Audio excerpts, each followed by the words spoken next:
Moving on. Okay, one of the other things that we found when we were doing Fallout, we were also growing the company as a publisher. We opened offices in Japan. We opened offices in London. We translated the game into 7 languages.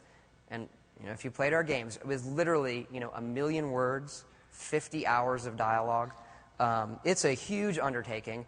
2 of our producers, our production director, Ashley Chang, and the lead producer on Fallout, Gavin Carter, these 2 guys did almost all of this and managing it themselves. Gavin quickly found out that this is true, and he was constantly trading emails with translators.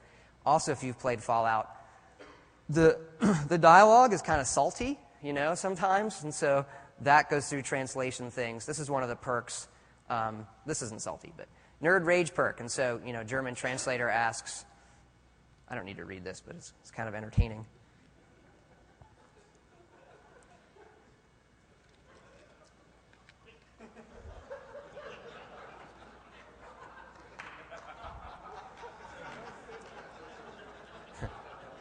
I'm gauging reading speed by laughs. Like, that guy's fast, and you're slow.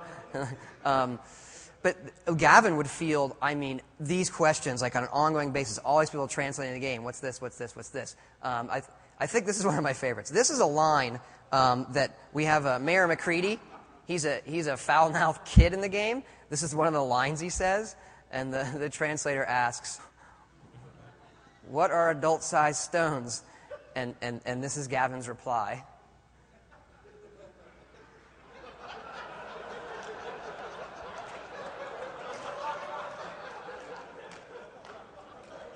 There's just no irony. You just got to, tell them as it is. So we got through that. So this is something else we look at work, which is, I've named this different things, but it's basically a way of looking at your game as you're getting close to the end. That games have layers, and it's a game, perfect game. I don't know, it's the egg yolk of truth. I don't know, I have different names for this. But when you look at other games too, it's sometimes hard when you're making a game, even ones you play, well, if they changed this, if they did this, there's this layer of things on top of it. Bugs and polish are the first things that players run into that stop them from getting to the goodness inside. Game balance is another one, but most people don't see that till they've played for a long time, and they may put your game down due to frustration from general bugs and polish. We were really pushing on the game in June. This is what our game looked like in July and August. At times, we felt the PS3 looked like this, and this is the Earth, and then we bang out, we're going to fix it. And then we do, and we shrink it, and we're happy. The thing to know here is you could continue this as the game goes on. I think Blizzard is drilling to the yellow little circle with StarCraft or Diablo 2, still releasing patches to this day, trying to perfect their game. So it's actually something we kind of, it's fuzzy, but we chart it so we know what the game looks like.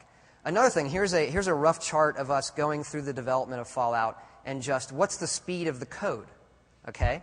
And one of the things we find is as we're doing new systems, things are not that optimal. You buy a lot of games too, it comes out, maybe get a little laggy here or there. So when we're in the midst of it, most of the new tech is in. Now we're optimizing, it's getting very, very, the game's getting fast, everything's loading quickly, and then as we get toward release, it peters off not because we can't do anymore, it starts to getting risky. It gets very risky to start optimizing things when you're getting near release that can really break the game. But what we found, also looking at the current platforms and the 360 and the PS3, is to keep going. These things have a lot of life in them. The only reason the game runs that fast with those features is we stopped, all right? So we're going to keep going. I encourage everybody to keep going. I think there's a ton of life left in these platforms, despite what your Xbox might tell you.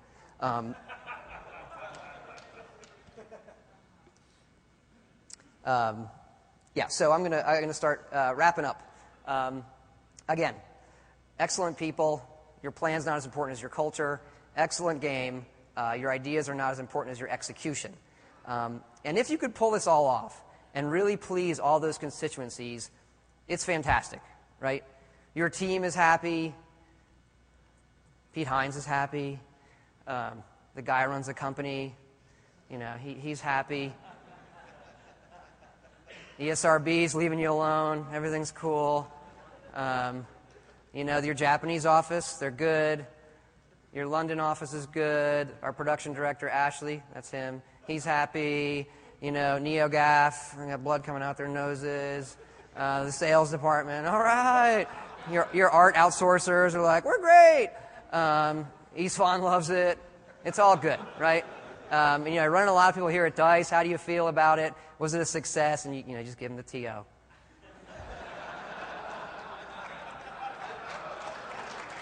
So that's it. Thank you. I say good luck on your journeys. Really go for it, and hope you found some of this helpful. Thanks.